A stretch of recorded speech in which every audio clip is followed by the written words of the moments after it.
That was a no, no, no. I had to fight for mine. Oh, I'm sure. Are we good? Yeah, good. All right. So, Dr. Myron, thank you very much for agreeing to not only do this interview, but for your location to be the case study for my dissertation My pleasure. research. And the research is on leadership competence, and this is the interview aspect of this. So, today's date is January 3rd, 2025. I'm speaking with Dr. Myron Golden, and your job, I know you hired your daughter as a CEO, so what would be your official title? I'm the founder Founder, okay. of And MG Enterprises. Or Skill. Skillionaire is what I have. Okay, got it. I'm the founder of Skillionaire Enterprises, Inc. Okay, perfect. Do others report to you? Yes, I think everybody reports to me on some level, but there are lines of demarcation, so yeah. Okay. And how long have you been, how long has Skillionaire Enterprises been around? 21 years. Wow, I did not know that. Yeah. Okay. So just for context. Okay. And I just want to say this, a lot of, you have said we shouldn't do research to confirm a bias. And this research has built-in things to make sure that that doesn't happen. So I'm finding the answers rather than confirming an answer. So I'm very appreciative of whatever feedback you give. Sure. And so for context, regarding your background, describe any mentorship or informal or formal learnings on leadership. The best learning on leadership, and my first learning on leadership, was watching my father do things that seemed impossible.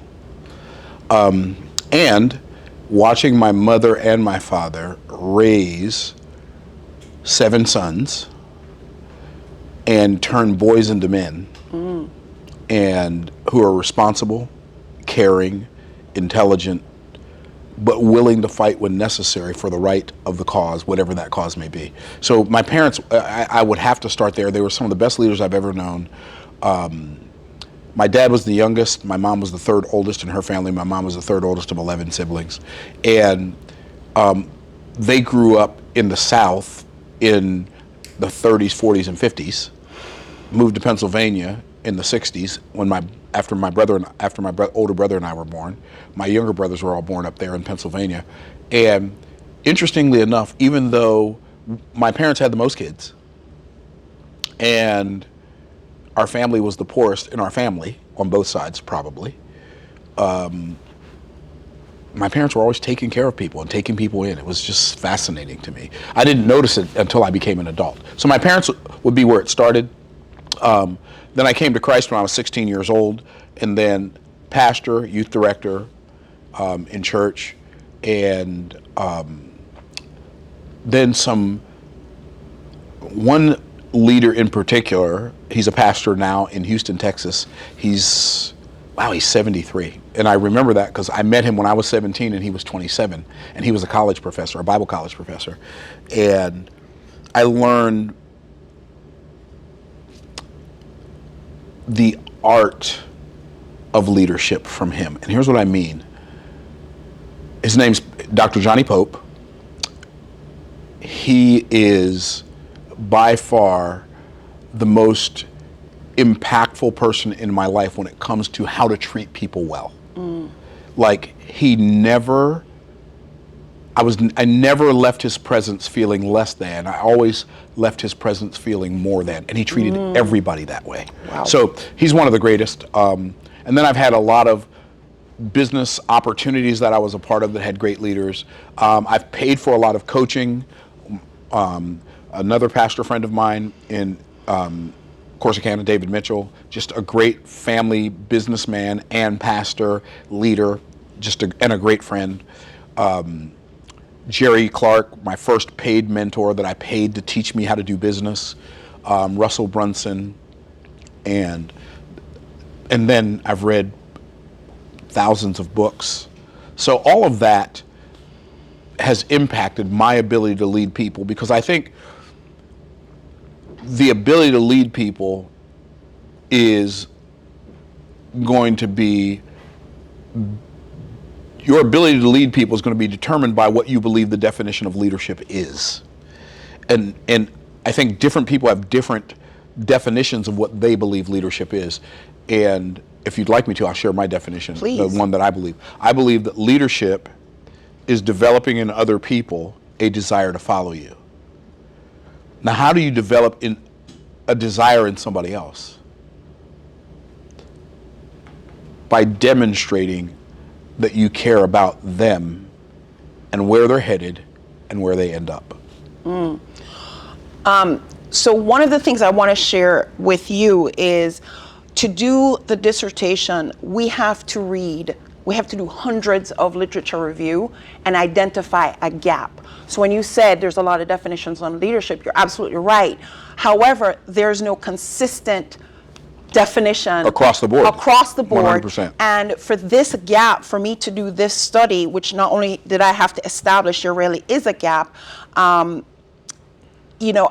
the whole space is, there's so much on leadership, but there are still academic gaps. I had to justify there was a gap. So when it comes to the academic literature, one of the things I'm hoping to do through this research is to put in the academic sphere stuff that we may know anecdotally or through personal experience, but it's not documented in the academic experience. So that's what this is. So a part of what you're seeking to do is to standardize conceptually for the realm of academia what leadership is. Or contribute to that knowledge base. Contribute to that knowledge base. So, considering the year 1 to year 5 operation window, what comes to mind when I say startup? What comes to your mind when you think of startup success in year 1 through 5? Man, it was so long ago. I don't know that I remember. But you have a lot of people that you help with startup success. Oh, that's true too. That's true too. So I think something that we were just talking about a few minutes ago. I think two of the biggest contributing factors in the beginning are intensity and consistency. So intensity, because intensity is required to overcome inertia and create momentum, and consistency is essential to building on that momentum. And so if a person's going to start a business, or you're talking about starting a business when you say leadership competence, it could be organizational. Mm-hmm. Yeah. You have to have a level of, you have to have clear lines of demarcation, like I know when I accomplished XYZ because of ABC, right? So that's first. And then second is, it's going to require a level of intensity to overcome the inertia of not yet being there to create enough momentum to get there in the first place. And I think not realizing that is one of the reasons why a lot of organizations fail, because they don't start with enough intensity. So regarding entrepreneur small business startup, the SBA indicates that by year 5, 50% of startups have failed. Mm-hmm. And if you know of any organizations that have failed within the 5 year of startup, what were the circumstances you're aware of that contributed to the failure story? I think that the biggest thing that contributes to the failure story of all startups and or businesses is the fact that they don't understand the concept of making offers. And what I mean by that, there are 4 types of offers that any business must master if they're going to be successful. They must master lead generation offers. What is a lead? A lead is somebody who's interested in hearing a presentation about the solution that you've created, whether it be a product or a service or an opportunity, whatever.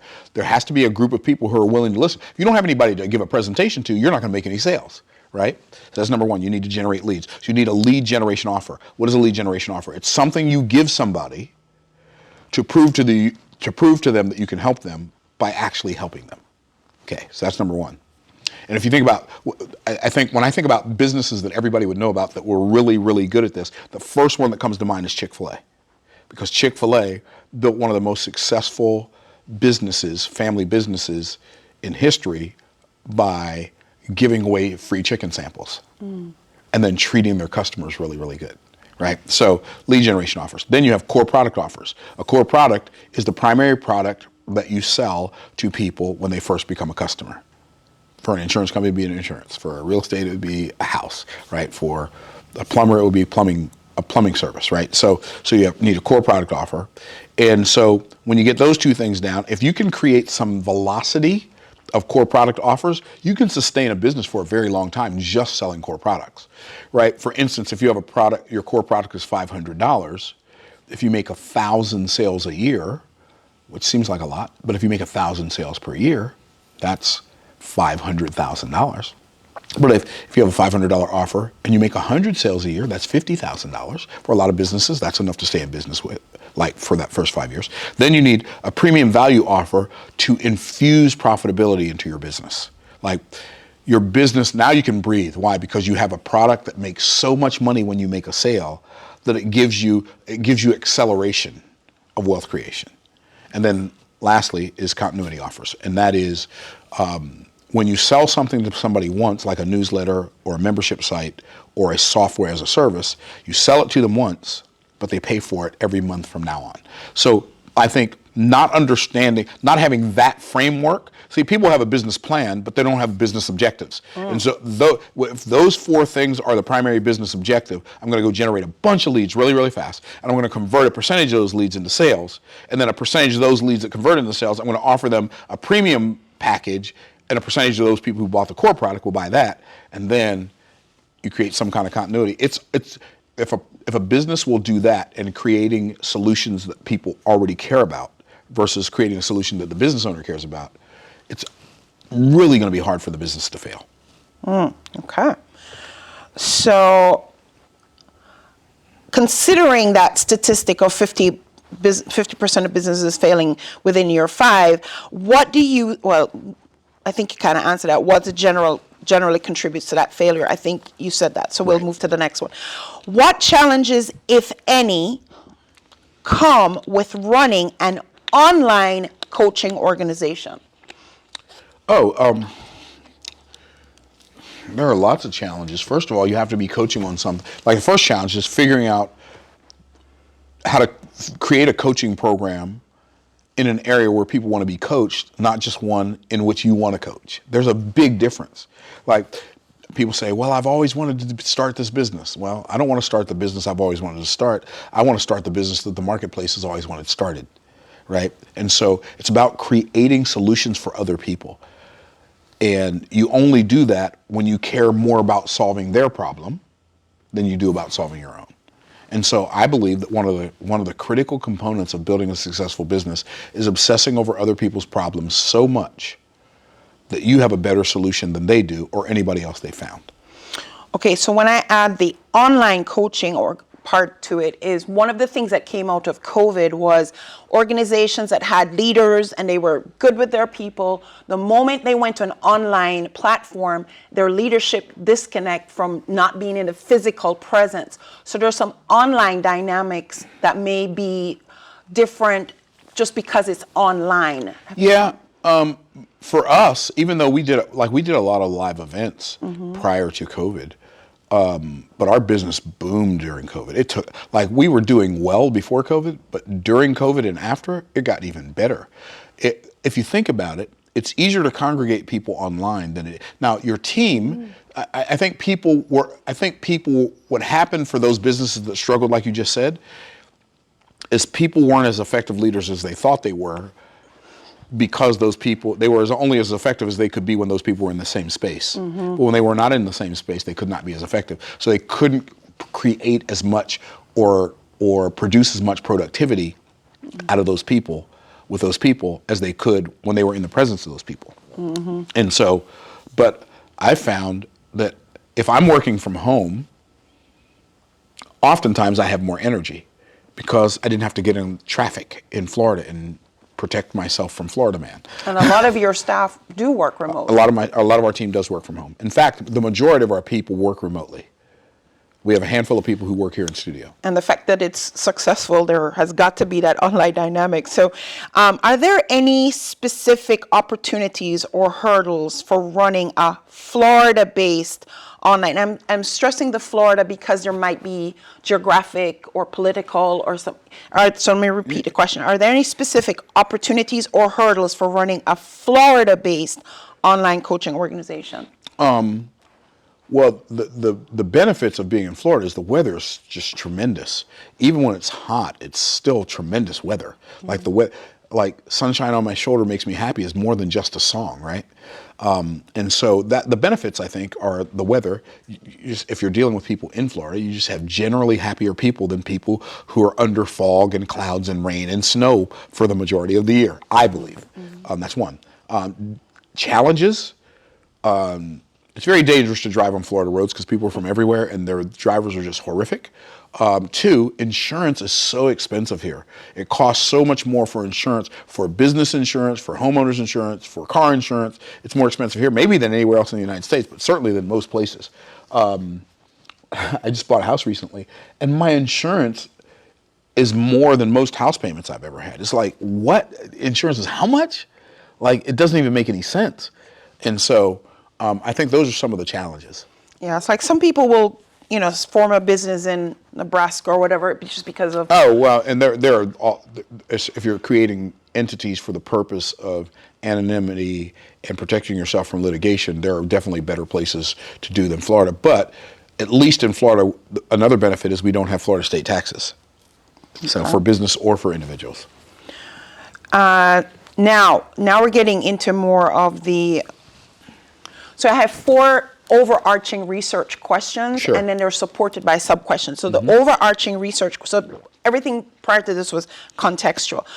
Overarching research question 1 is, why do some leaders lack leadership competence and acumen? That's the overarching. To support that, question 1 is, if you have experienced incompetent leadership in your time, can you share what made you consider that leadership to be incompetent?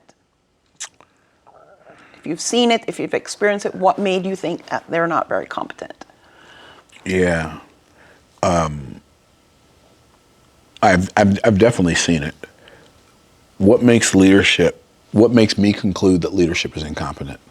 One, if the leader is not an example.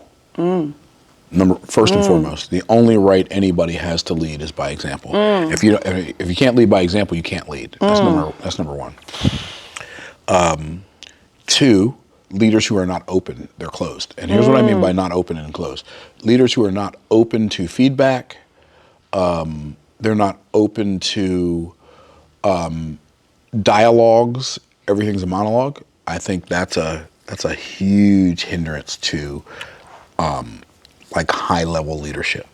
And leaders that are not transparent. So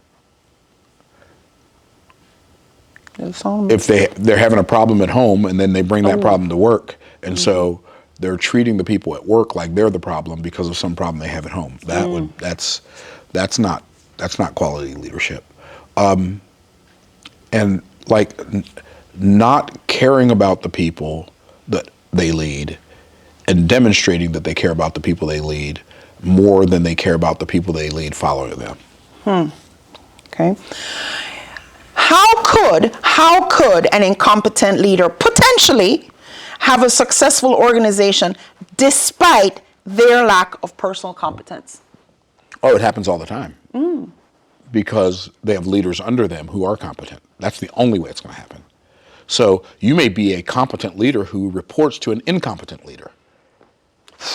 Right? So that's the only way an incompetent leader is going to have any success at all, but it's always going to be short-lived because eventually that bottleneck is going to break. That part. To what degree does subject matter expertise contribute to leadership success? I think it depends on the environment. And I think the person who knows the most about the subject at hand is the leader in that moment. What do I mean by that? So I'm the founder of this organization, but I'm not the leader of shooting video. Jawan is. He knows way more about that than I do. I'm not the leader of social media and graphic design. Karina knows more about that than I do. I'm not the leader of running a video studio. Larry knows more about that than I do. So it's recognizing that a part of leadership is not being the leader in every domain under your leadership. And what happens when you don't do that is you end up not micromanaging people, not telling the people who are good at what they do how to do what they do unless they're not doing it to your standard. Does that make sense? It does. I am withholding my wish to continue the conversation. I'm sticking to this plan because I have to get. Okay. Oh, it's so good. It's so good. Okay. Explain your understanding of leadership competence and or acumen and how that contributes to the failure or success of the organization within the first 5 years of startup. Okay, can you ask that question one more time? Because it had a whole lot of pieces moving in Okay, and I'm going to say, because I've realized that with Rob, that these questions were approved by the school. And then I'm thinking, as I asked your brother, I was like, maybe these questions aren't really that great after all. But it is what it is. It is what it is. The questions are what they are. I thought you were at the end, and then you kept going. I was like, oh no, snap, no. I forgot the last part. Okay, so how does the leadership competence contribute to the failure or success within the first 5 years? This is the important part, within the first 5 years. 90%, because everything rises and falls on leadership. And so if the leader doesn't understand that, and again, you need lead generation offers, core product offers, premium value offers, continuity offers, and they're unwilling to learn because they think they already know everything. They think they're there, when in reality there is no there. Then they're basically going to lead their organization off a cliff, because eventually you're going to run out of money. Even if you're venture backed, you're eventually going to run out of money because you're prioritizing things that are not a priority. And offers are the priority in business. I'll say this. In the academic research I came across, there's a lot of conversation about leadership failure and why the failures have happened. But what they're also showing is that the documented claim of why the company or organization failed is not the actual one. Because they'll say we didn't have the money, but internally people know the real, and it's usually the leader, but that's not, nobody is saying the company failed because of the leader, but that's it. But okay. Right, but even if they fail because of money, that's a leadership issue. That's a leadership issue, because if you can't lead, if you're running a business and you can't lead the people to make the cash register ring, what kind of leader are you? So I'll say this. One of my greatest driving factors in building my business and building a team and hiring people was the thing that made me the most uncomfortable was the idea of hiring somebody and them staking their future on the work they did with me, and then us running out of money and not being able to pay them. That, for me, was a driving factor to make me figure it out. I don't want to hire somebody and they think, okay, I'm golden. My life is moving in the right direction. And then all of a sudden, we can't make payroll. Like, we've never missed payroll, not even during COVID. We didn't skip a beat. But part of the reason we didn't skip a beat is because I intentionally focused on not skipping a beat. Does that make sense? Yes, it does. Wow. In your opinion, is leadership competence learnable, and how would people acquire this knowledge? I think it is learnable,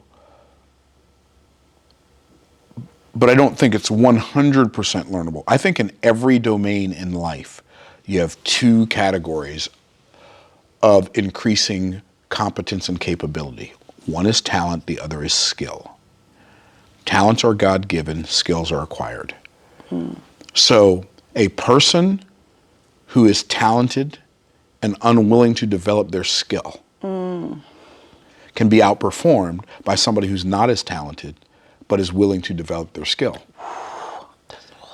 But somebody who is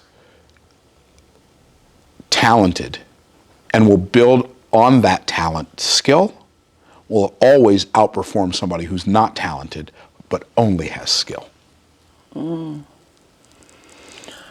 that's so much to unpack right there. All right. So I thought that was the question you asked. yeah, I'd love to dive deeper into that one. Anyway, if it were pointed out to you, or you realized that you had an incompetence or an inadequacy in a skill set, tool set, or mindset, how would it be handled within the culture of this organization? Meaning anybody. If I work for you now, I discovered I had this lack of whatever, how would it be handled when it's discovered that somebody lacked skill set, tool set, mindset, and it was discovered? How would it be handled in the culture of this organization? By having a conversation with them first. Okay, this is not up to par. This is what you need to do to bring it up to par. The danger, I think, that people fall into is we want to believe that we are already as competent as we need to be. But I've got a little secret. Nobody is. Nobody's as competent as they need to be. If they were, they'd be there already, and there's no there. So it would be about having a conversation and then providing clear expectations and then monitoring whether those expectations are being met. And if they're not, have another meeting.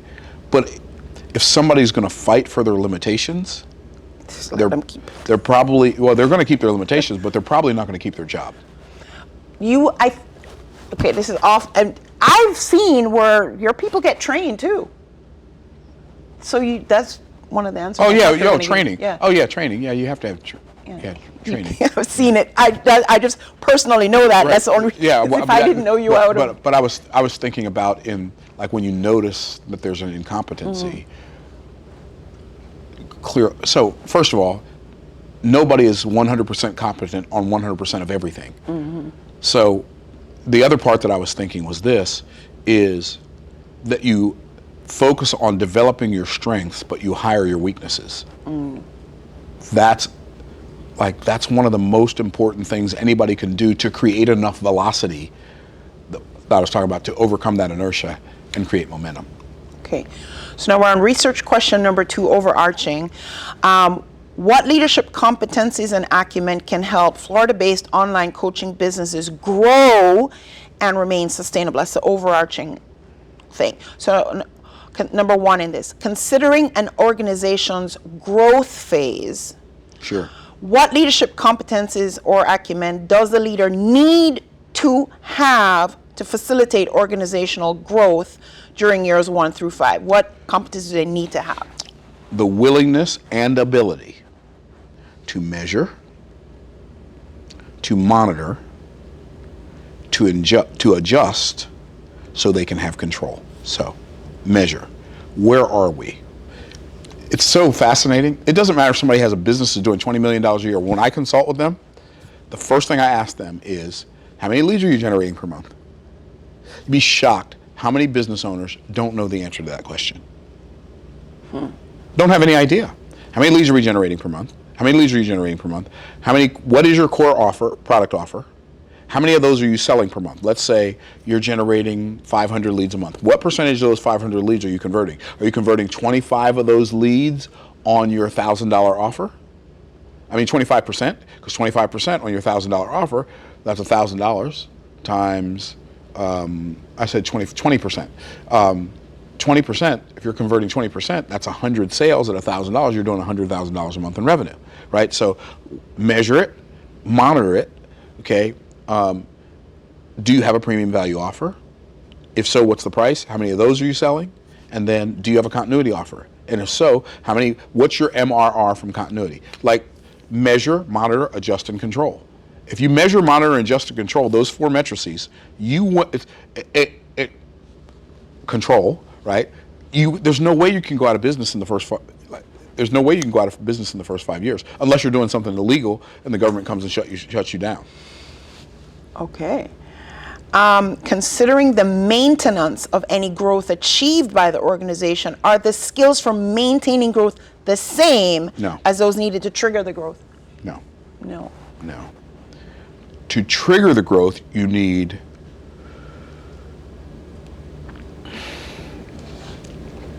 intensity, you need velocity, you need intensity and velocity. And some fuel, maybe. Yeah, well, you're going to have some fuel if you're going to have intensity and or velocity.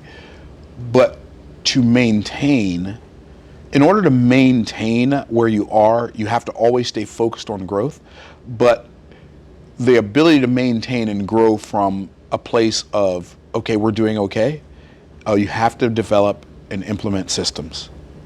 But you don't even know what, like people say, well, I've got a business plan, these are systems. You don't even know what systems you need until you have business coming in the door, right? So, and when you begin to implement systems, because when you first start, I can't say when you first start. When I first started my business, I knew how to make the cash register ring, and I could make it ring consistently, and we could generate a lot of revenue consistently, but we didn't have systems in place. And so what happens if you don't have systems in place, as you begin to scale, things start breaking.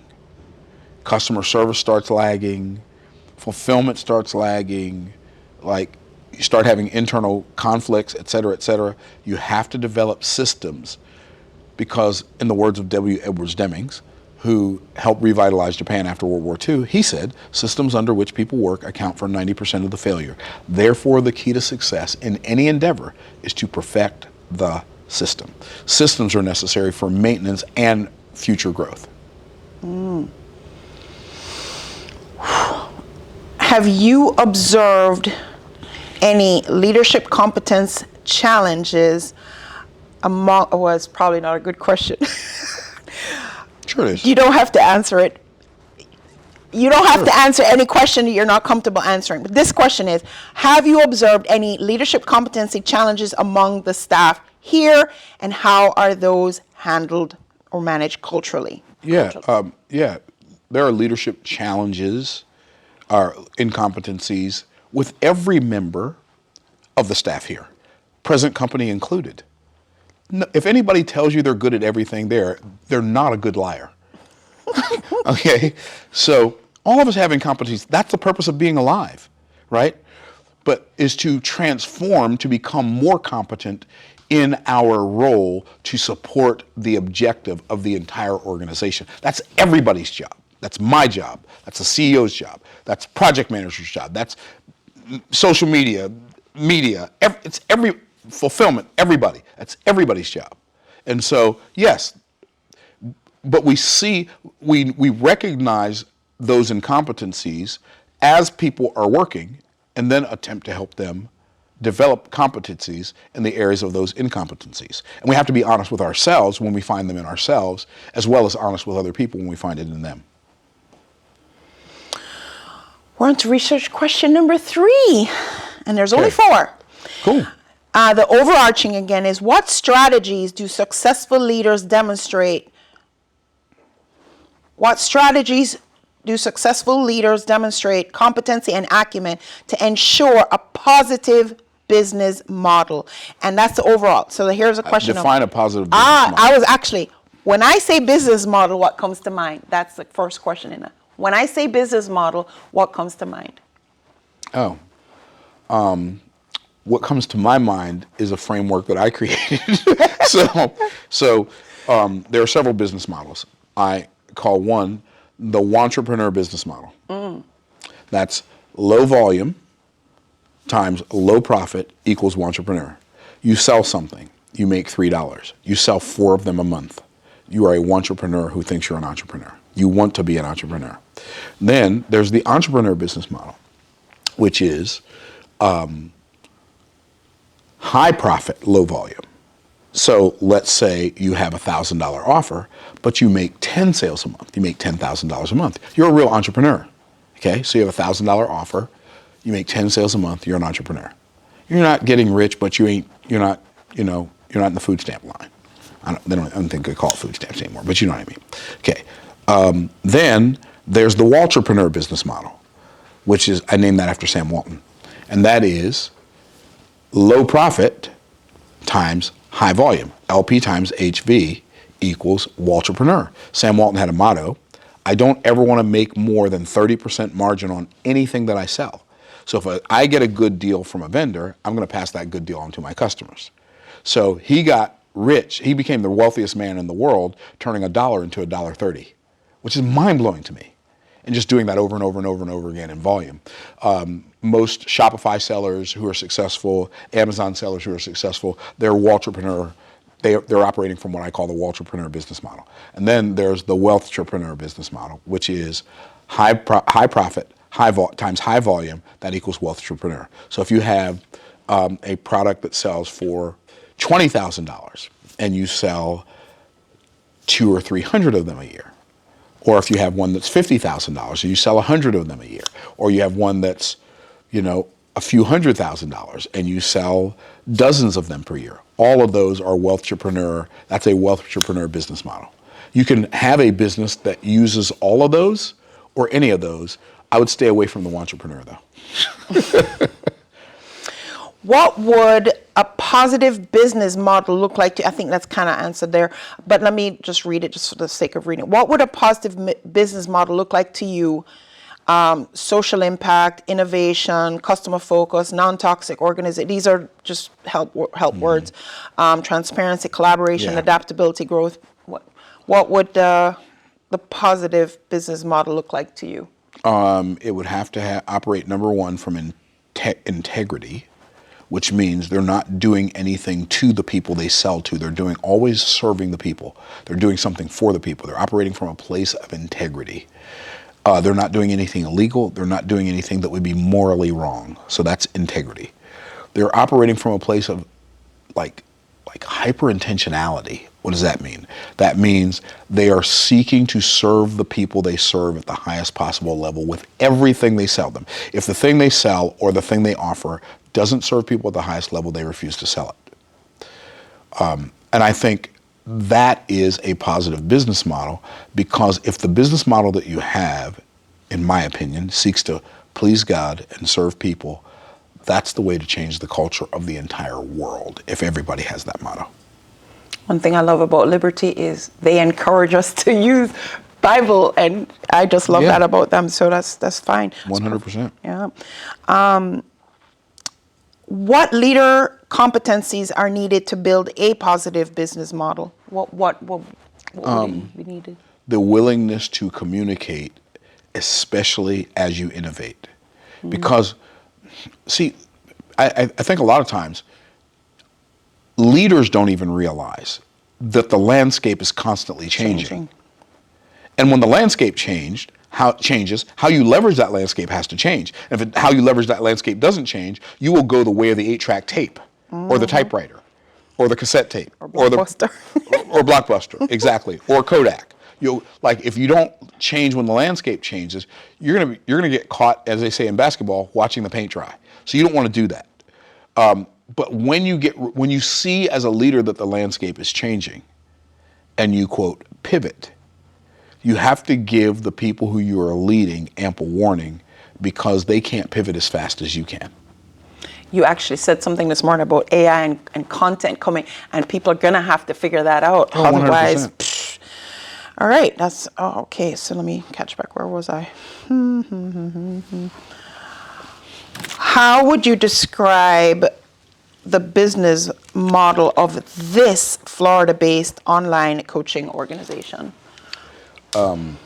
We're definitely entrepreneurial business model and wealthtrepreneur business model, primarily. I mean, we have some entrepreneur, we have some low ticket stuff that we sell in high volume, but mostly entrepreneur and wealthtrepreneur. Yes. Based on how you defined it earlier. Perfect. Yes. The last overarching question, how can Florida-based online coaching business leaders utilize and benefit from the knowledge of their competence level? That's overarching. So to support that, is there any connection between self-awareness and leadership competence, and what would that look like? Well, if you're going to be self-aware, you have to be willing to be honest, right? Because self-awareness, you're going to see your flaws as well as your stellar points, if you're going to be honest. I think the thing that's necessary to make that happen is to be okay not being okay, as long as you're not doing your best to dig in your heels and stay there. Be okay with the fact that you're not perfect. instead of attempting to make people feel like you are perfect or think you are perfect. Like when you fumble, like, hey y'all, I fumbled. I'm sorry, I messed up. Like if you can't admit that, if you can't admit when you messed up, how can you expect the people you lead to do it? Because the only right anybody has to lead is by example. You know, a lot of leaders, they have a fake bravado, so we'll just. All right. If a leader knows that they do not know something, there's an information gap, what strategies could they deploy to facilitate the success, despite their having the leadership gap, in the years 1 through 5? Hire a consultant or a coach who has the answers that you're looking for, first and foremost. Yeah, I mean, our business is doing really, really well. It's an consistent 8-figure business. And we just hired a consultant to help us with our systems. Because we're at the point now where if we get any bigger, our systems need to be airtight. So our company just spent $137,000 on a consultant to help us get our systems tightened up. So that's first base. You can, if you don't have enough money to hire a consultant, buy a book, read the book, do what the book says. Stop listening to yourself, in other words. So what triggered this research for me to even go in this direction was I have come across a lot of subject matter competent people who they start businesses and they fail within years 1 through 5. Mm-hmm. So what you just said speaks to that information gap. I mean, there's so much you don't know when you get started. Mm-hmm. There's so much you don't even know that you don't even know. If I wouldn't have had a coach when I first got started in the training business, there's no universe in which I'd be here. Same for me. Same here. So I think we're at leadership. Okay, 2 questions left. Leadership competence and leadership development are not required of leaders starting new organizations. Should they be? And if yes, how could this leadership competence be established or confirmed? So it's not required when you're getting started. It's not required by your company, but it's required by life. To recognize, one, the landscape is changing. And it'd be one thing if the landscape was just changing, but unfortunately, every year that passes, the landscape doesn't just change more, it changes faster, which means we have less time to tool up. So the sooner we start developing those competencies, the sooner we're going to be competent enough to be relevant. Because otherwise, you're going to be irrelevant. You are going to business yourself out of business because of what you don't know. You don't know. And I think what I didn't say in here, but I'm going to just ask it here, is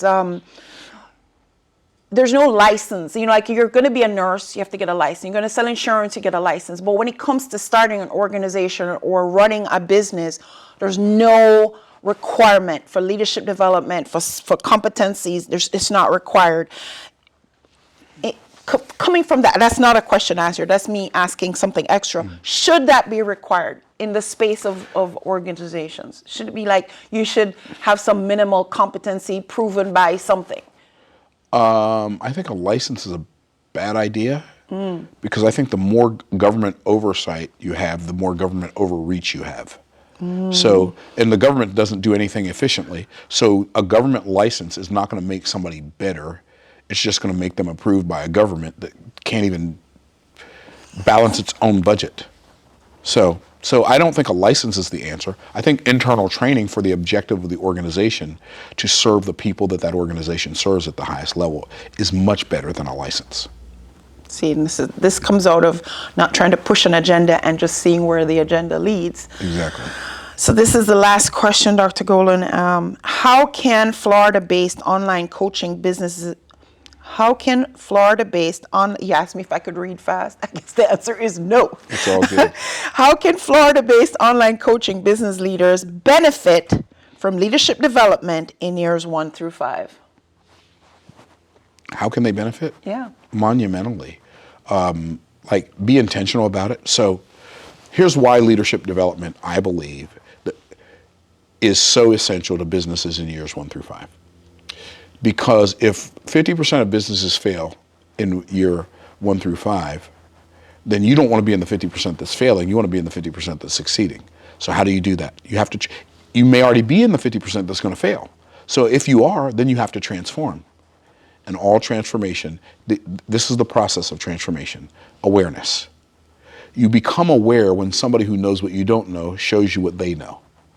Awareness. Once you become aware, now you set a new intention. Once you set that new intention, you make a decision, which is different than a choice. A choice means to pick one. But a decision, de, Latin root, of or from, side, to cut. You cut yourself off from any other possibility, which means do or die, I'm going to do this, right? And then lastly, discipline. Discipline is doing what you're supposed to do, when you're supposed to do it, the way you're supposed to do it, and doing it that way every time you do it. So when you have awareness, intention, decision, and discipline, when it comes to your leadership development and leadership acumen, it's virtually impossible for you to stay in the 50% that's going to fail, I believe. That is the end of the question. My goal is to really establish a contribution in the academic world for people to value leadership development and to seek it, especially in years 1 through 5, because I think one of the things that came out of the literature that I was getting is that that subject matter expertise really makes people think, oh, I'm a competent accountant, I'm a competent so-and-so, therefore I can run a successful business. And then they wonder why they fail. And because that competence in that subject matter domain gives them that personal sense of confidence, they don't seem to feel that they need the leadership development or the coaching. One of the best definitions of confidence I've ever heard, that feeling you get right before you learn better. And there are so many people who have confidence because of what you said. They have a specific area of expertise, but the reality is, just because you're good at doing a job doesn't mean you'd be good at running a business that does that job. And sales is where you see it the most. You get somebody who's a great salesman, and you tell him to be the sales coach, and then he can't coach. Right. There you go. That is the end of the interview, Dr. Golan. Well, I hope you were pleased. I was very pleased, and I definitely I'm going to enjoy this video. But I think there's a lot of contribution here because, I'm not trying to make a point and prove a point. There's so much that has come out of this that I really feel like once it's all documented, it's like it's going to also set the academic literature that when people look at what I've written, they may also find a new, either to repeat what I've done or to follow it up with other questions. And yeah, so. Cool. Well, thank you. It's been my pleasure. It's going to take me a minute to get up. All right. Hurt my foot. And I don't want to fall on you. I appreciate you. Right back at you, sis. All right, so whenever it can be that